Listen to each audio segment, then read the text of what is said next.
Let's talk about 401ks. Are they really the best place to put your money in, or are they a big fat scam? And don't worry, I'm also going to show you other ways that you can make way more on your retirement money. Okay, so let's go.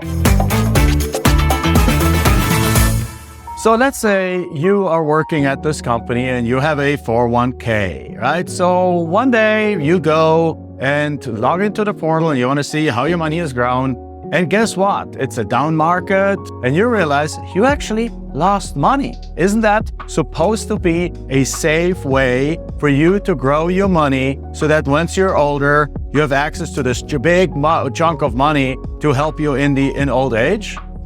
Well, yes and no. What you really did is you invested in the stock market, and with the stock market comes the ups and downs of it. And they will explain to you also that if you hold on to it for the long term, you'll be just fine. So the 401k is a structure put in place by Congress that basically allows you to take some money off your paycheck and automatically have it taken away and put into a separate account. Now, Congress basically did that because they understand that human nature is, if you have the money in your account, it's got to be gone. You go spend it. And as a result, you end up your month broke. And if you do that year after year after year, then you end up at retirement broke. So Congress basically says, no, we need to do something that keeps that money away from people, but where they still have limited access to it. And once they're older, then they have full access to it. So they set up the 401k, and the 401k works such that basically it's usually managed by a custodian, which is usually one of the big investment banks. And they have a contract with your company. Therefore, your company offers you a 401k.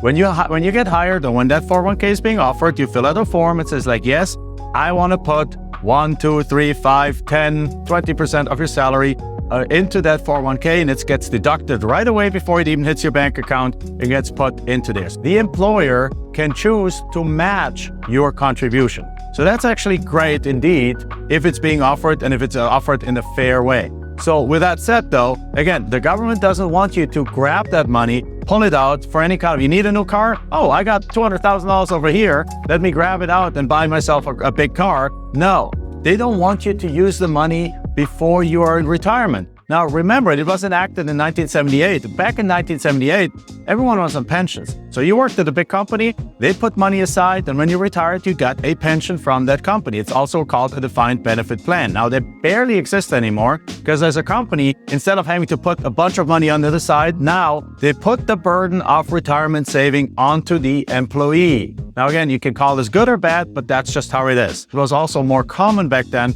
to work for one employer for your entire career, and then that employer taking care of you in your old age. Now people jump from company to company to company, so pensions are not even feasible anymore in real life. So in summary, there's a few good things about 401ks. And let's talk about the returns and the fees that you actually make and pay on those 401ks. So when you look at the actual returns people are getting, it's an ugly truth that rears its head. The average return a 401k makes is only 5 to 8%. Now that's crazy. That doesn't even beat inflation right now, right? Inflation right now is over 8-9%, and these things only produce 5 to 8%. Plus, over the last probably year, 401ks probably lost 20 to 30% of their value. And so it's really not as good as a wealth creation tool as people think it is. And it gets actually worse because these 401ks are administered by these large financial institutions. These financial institutions are not doing this for free. They're actually charging pretty hefty fees of 1 to 2%, and in some cases even more. Now that doesn't sound like a whole lot, but if you pair that with the fact that you're only making 5 to 8%, in some cases, they can eat up as much as 40% of your returns in fees. That's crazy. So if your thing throws out 5% and you pay 2% in fees, your net is 3%. And if inflation is 8%, you just lost 5% on your money, even though your money is nominally growing. So again, this is why a lot of people say, well, this is a scam. The only people get rich with that is actually the financial institutions. And there's some truth to that, absolutely 100%. So there's actually two kinds of 401ks. There's a regular 401k and there's a Roth 401k. So the regular 401k gets funded with pre-tax money. Now that sounds good. I get to defer my taxes. That's fantastic. Yes, it is. But there's some drawbacks of that I want you to know. So with a Roth 401k, you actually pay taxes first and then you put the money in. Now, therefore, right from the surface look, the regular 401k looks better than the Roth 401k. But don't be so sure. Let's talk about what nobody talks about ever. And that is, in my opinion, the biggest reason why I think regular 401ks are a big fat scam. Not Roth 401ks, but regular 401ks. And this is why. Now, the original idea was that your tax rate is going to be lower when you retire than it was when you had a job. But let's question that. Is this going to be really true? Government is spending money left and right, with the government being so in debt, $35 trillion in debt. Do you really think taxes in the future are going to go down or taxes are going to go up? Taxes must go up. Now, I don't want them to go up, but they will go up because otherwise, as a country, we're simply going to go broke.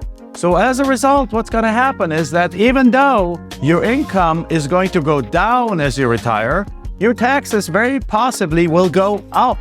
So instead of paying less taxes as you pull money from your 401k, you actually might have to pay more taxes when you pull money from your 401k. That's why I think that the 401k is a scam. So as a result, I'm not a fan of 401ks. I am a fan, though, of Roth 401ks.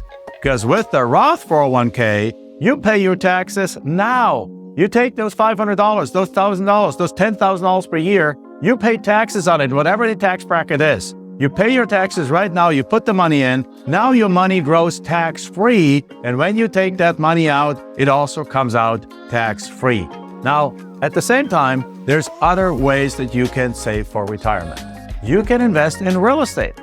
So when Michelle and I, my wife and I, when we looked at our options and we still had jobs, we looked at the 401k, we invested in the 401k, and then when we started real estate, we realized that we were making 5 times the returns in real estate, sometimes even 10 times the return with land flipping than we were making on that money in the 401k. So we pulled our money out of the 401k, we paid our penalty, we paid our taxes, and then we took that money and we 10x that money, 100x that money over the next few years by actively investing in real estate. But here's another way. You don't have to do active investing. You don't have to go flipping land like we do it. If you do, you can check out our channels and our website for more information. But you can also invest passively. You can invest in multifamily syndications with your money.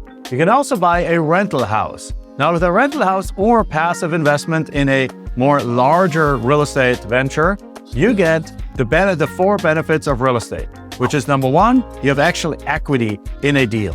Number 2, you have appreciation. So as that property gets worth more, particularly if you do make some repairs or the people that you invest with and make some repairs in it, you have actually cash flow on the property, which in a 401k, you do not have any cash flow. That money sits over there, it grows away from you, and you can only touch it when you're 59 and a half years old.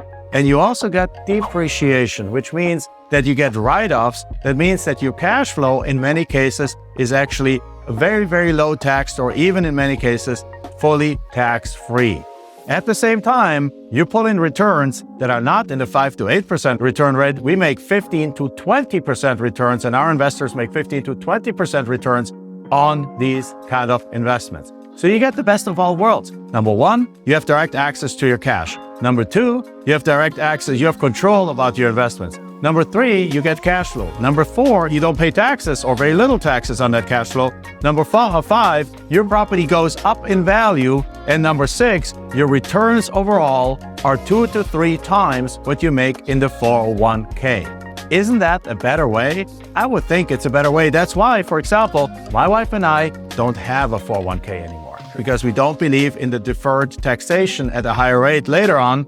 Instead, we have a Roth IRA. We pay our taxes, put the money into the IRA, Roth IRA, and then we grow the money inside tax-free. That's a much better way. These tools are not all bad. Just the way they're presented to you in a way that the only people winning is the actual financial industry. There's many more. We're going to do more videos about how to use a self-directed 401k, how to use a self-directed IRA, and how to use that to literally take your money and multiply it over the next 10 to 20 years and literally make it go 10x, 20x in that time period with using real estate and retirement accounts all in combination.